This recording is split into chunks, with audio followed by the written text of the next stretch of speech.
Saat hidup mulai terasa terlalu berat, ada masa dalam hidup ketika semua terasa menumpuk. Ketika beban tak hanya ada di pundak, tapi juga di hati. Kamu bangun pagi, dan rasanya dunia tidak lagi ramah. Segalanya terasa salah, bahkan napas pun seolah membawa lelah. Namun, di sanalah filosofi lama bernama Stoikisme berbisik pelan, bahwa tidak semua yang terjadi bisa kamu kendalikan, tapi kamu selalu bisa mengendalikan bagaimana kamu bereaksi. Hidup ini memang tidak adil, tapi kamu bukan korban dari ketidakadilan itu. Kamu adalah pengamat yang memilih bagaimana menanggapinya. Banyak orang salah paham. Mereka pikir stoikisme berarti menahan perasaan. Padahal bukan itu. Stoikisme bukan tentang menolak emosi, tapi tentang tidak membiarkan emosi mengambil alih kendali. Marcus Aurelius pernah menulis, "Jika kamu sedih karena sesuatu di luar kendalimu, kamu memberi kekuatan pada hal itu untuk menyakitimu." Jadi, belajarlah menerima. Bukan berarti menyerah, tapi memilih untuk tidak lagi bertarung dengan hal yang tak bisa kamu ubah. Kamu boleh sedih, boleh kecewa, tapi setelah itu, tetaplah berdiri. Dengan tenang, dengan hati yang tahu bahwa badai pun punya waktunya untuk reda. Mari mulai menghadapi dunia dengan ketenangan.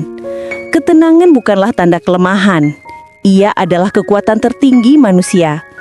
Ketika kamu bisa tetap tenang saat orang lain kehilangan arah, kamu bukan dingin, tapi kamu dewasa. Stoikisme mengajarkan bahwa kamu tak perlu membuktikan apapun kepada siapapun.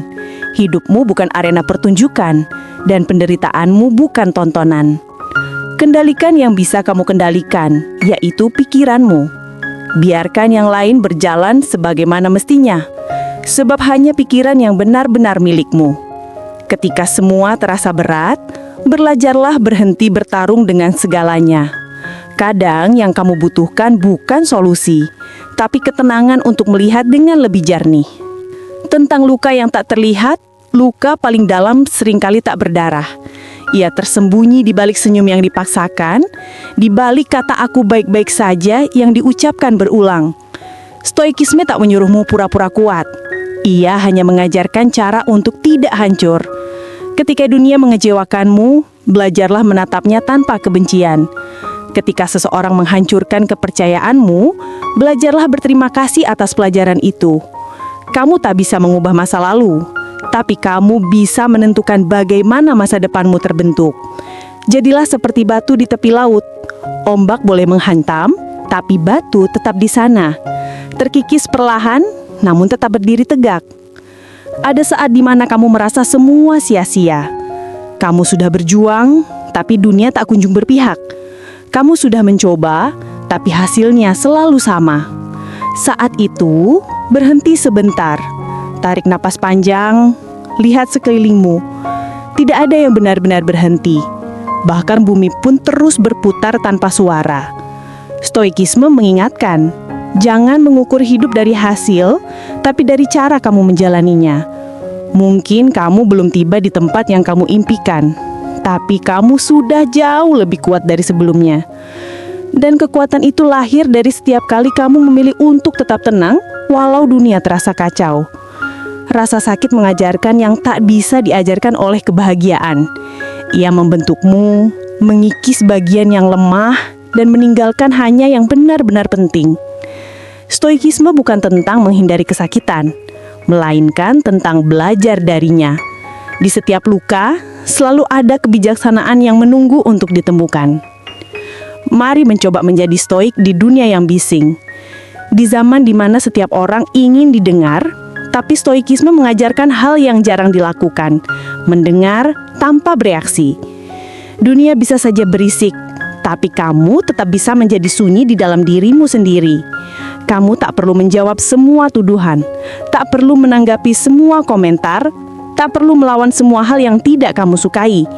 Kamu hanya perlu tenang, karena ketenangan adalah jawaban paling elegan atas kekacauan. Dan tantangan membangun diri yang tak goyah, bayangkan dirimu seperti gunung. angin boleh berhembus, badai boleh datang, tapi kamu tetap berdiri di tempatmu. Menjadi stoik berarti menjadi kokoh, bukan karena dunia mudah, tapi karena kamu sudah siap untuk setiap kemungkinannya. Hidup bukan tentang menghindari badai, tapi tentang berdiri teguh ketika badai datang. Kamu bukan korban dari hidupmu, tapi kamu pemegang kendalinya.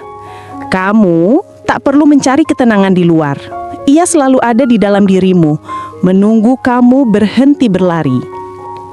Saat kamu berhenti mencoba mengubah dunia dan mulai mengubah cara kamu melihatnya, itulah momen kamu menjadi stoik. Damai bukan berarti tidak ada masalah, tapi ketika kamu tahu bahwa apapun yang terjadi, kamu akan baik-baik saja. Dan ketika semua terasa berat, jangan lari. Tenangkan hatimu, lihat semuanya apa adanya, bukan sebagaimana kamu ingin itu terjadi. Kamu tak bisa mengatur angin, tapi kamu bisa menyesuaikan layarmu. Kamu tak bisa menghapus masa lalu, tapi kamu bisa menulis ulang masa depan. Jadilah stoik bukan karena kamu tak punya perasaan, tapi karena kamu memilih untuk tetap waras di dunia yang terus berubah. Dan ketika badai hidup datang lagi, ingatlah, kamu tak perlu melawan segalanya. Kadang cukup berdiam dan tetap kuat. Aku tidak sedang mencoba menjadi orang yang perfect. Aku hanya ingin tenang. Tenang di tengah semua kegaduhan. Tenang di antara banyak hal yang tidak bisa ku mengerti, dan tenang di hadapan hidup yang tidak selalu kupahami. Aku sedang mencoba menjadi stoik bukan karena aku sudah bijak, tapi karena aku lelah dikuasai oleh hal-hal yang tidak bisa kuatur. Aku mulai sadar bahwa seringkali penderitaan bukan datang dari apa yang terjadi, tapi dari bagaimana aku memikirkannya. Stoikisme mengajarkan untuk melihat sesuatu sebagaimana adanya, bukan sebagaimana aku takutkan. Karena kebanyakan rasa sakit berasal dari pikiran yang memperbesar segalanya, bukan dari kenyataannya sendiri. Maka, aku belajar menatap hidup dengan sederhana. Apa yang bisa kulakukan sekarang, dan apa yang harus keterima dengan lapang dada. Kita tumbuh dengan keinginan mengatur segalanya. Kita ingin orang lain memahami. Kita ingin dunia berjalan sesuai rencana. Tapi stoikisme mengingatkan, ada hal-hal yang tidak akan pernah bisa kendalikan. Cuaca, opini orang, masa lalu, bahkan nasib. Aku tidak bisa memaksa dunia mencintaiku, tapi aku bisa belajar mencintai diriku tanpa alasan. Aku tidak bisa memaksa orang memahami maksudku, tapi aku tetap bisa tenang tanpa harus menjelaskan semuanya. Melepaskan kendali bukan tanda kalah, tapi tanda bahwa aku mulai dewasa dalam menerima kehidupan apa adanya. Dulu aku berusaha menghapus marah, mengubur sedih, menolak kecewa. Tapi semakin aku menolaknya, semakin kuat ia mengguncangkanku dari dalam.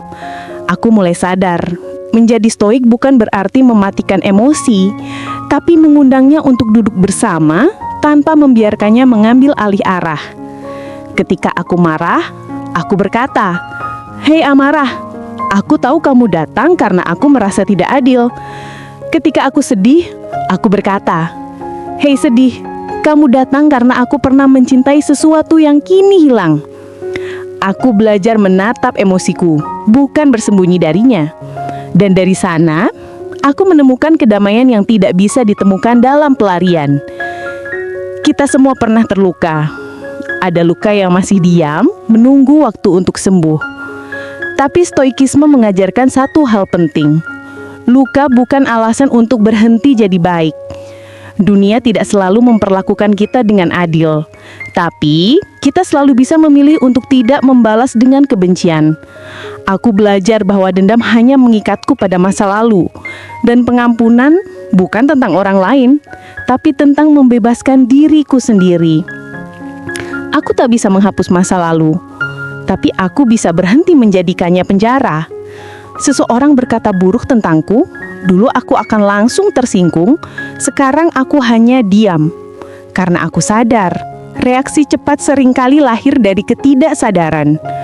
Menjadi stoik adalah belajar menunda reaksi, menarik napas, menenangkan pikiran, baru kemudian bertindak dengan sadar.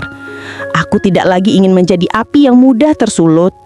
Aku ingin menjadi air tenang, lembut, tapi mampu memadamkan apapun yang datang padanya. Diam bukan berarti kalah. Kadang diam adalah bentuk tertinggi dari penguasaan diri. Stoikisme membuatku melihat dunia dengan cara yang lebih sederhana. Aku tidak lagi berlari mengejar banyak hal. Aku mulai belajar menghargai yang kecil. Udara pagi, segelas air hangat, senyum kecil seorang, bahkan keheningan yang dulu kutakuti. Aku mulai sadar kebahagiaan sejati tidak datang dari kepemilikan, tapi dari rasa cukup. Marcus Aurelius menulis, kekayaan sejati adalah ketika kamu merasa cukup dengan yang sedikit. Dan sekarang aku paham, ternyata kebahagiaan bukan soal punya banyak, tapi soal butuh lebih sedikit. Stoikisme selalu mengingatkan akan kefanaan. Setiap detik yang kita punya bisa menjadi yang terakhir. Dulu, aku takut bicara soal kematian. Sekarang, aku belajar menghormatinya, karena sadar akan kematian membuatku lebih hidup. Aku jadi lebih mencintai momen kecil, lebih sering memaafkan, lebih jarang menunda kebaikan. Karena hidup ini singkat dan tidak ada waktu untuk membenci. Stoikisme mengajarku, jangan takut kehilangan, tapi takutlah jika hidupmu berlalu tanpa pernah benar-benar kau sadari. Dunia modern menjual banyak hal, kesuksesan, kebahagiaan, pengakuan. Tapi ketenangan tidak dijual dimanapun. Ketenangan hanya bisa ditemukan di dalam. Di momen ketika kamu berhenti membandingkan, berhenti membuktikan, dan mulai menjalani hidup dengan kesadaran. Aku tidak lagi ingin memenangkan dunia. Aku hanya ingin berdamai dengan diriku sendiri. Karena pada akhirnya, hanya orang yang damai dengan dirinya yang bisa berdamai dengan dunia. Tidak semua hal bisa dipahami, tidak semua rasa sakit bisa dijelaskan, tapi semuanya bisa diterima. Dan dalam penerimaan itu, aku menemukan kebebasan sejati. Aku belajar bahwa mencoba menjadi stoik bukan tentang menghapus luka, tapi tentang berjalan tenang dengan luka itu. Bukan tentang menghindari badai, tapi tentang tetap berdiri di tengah hujan dengan hati damai. Mungkin aku belum sepenuhnya stoik, tapi setiap hari aku belajar sedikit lebih tenang, sedikit lebih sabar, sedikit lebih sadar. Dunia akan terus berisik, orang akan tetap menilai, hidup akan terus berubah. Tapi aku ingin tetap tenang di tengah semuanya. Karena itulah esensi menjadi stoik, bukan tentang mengubah dunia, tapi tentang mengubah cara kita melihat dunia. Mencoba menjadi stoik bukan tentang menjadi orang tanpa perasaan, tapi menjadi manusia yang utuh, sadar, kuat, dan damai. Jadi, jika hari ini terasa berat, tarik nafas, lihat sekelilingmu dan katakan dalam hati, aku tidak bisa mengatur semuanya, tapi aku bisa mengatur diriku. Dan dari situlah ketenangan dimulai.